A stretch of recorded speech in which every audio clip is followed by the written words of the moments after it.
শেখ হাসিনা পালিয়ে গেছে, শেখ হাসিনা নাই, শেখ হাসিনা চলে গেছে, শেখ হাসিনা পালায় না।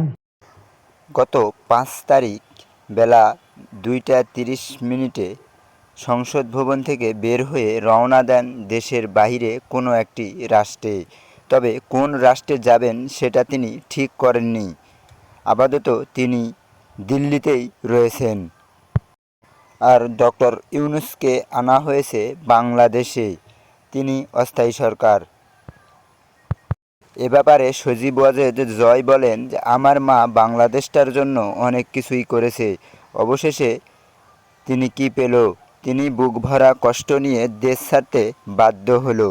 শেখ হাসিনা যাওয়ার সময় অশ্রু ভেজা চোখে কান্না করতে করতে মায়ার চোখে বাংলাদেশটার দিকে বারবার ফিরে তাকান।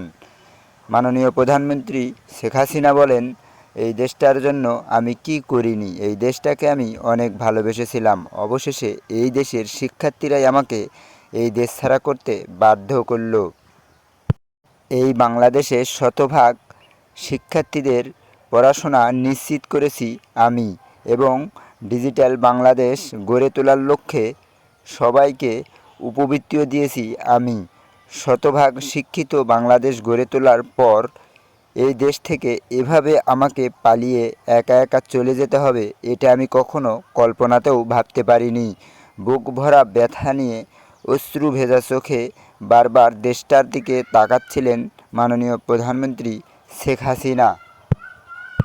অবশেষে তিনি গণভবন ছেড়ে দেন এবং সেখান থেকে একটি হেলিকপ্টারে চড়ে আপাতত কিছু সময়ের জন্য ভারতে আসেন এবং ভারতের দিল্লিতে আসেন। সেখানে তিনি বর্তমানে কোন দেশে যাবেন এটা এখনও পরিকল্পনা করেননি। তো বন্ধুরা, ভিডিওটি ভালো লাগলে অবশ্যই লাইক দিবেন।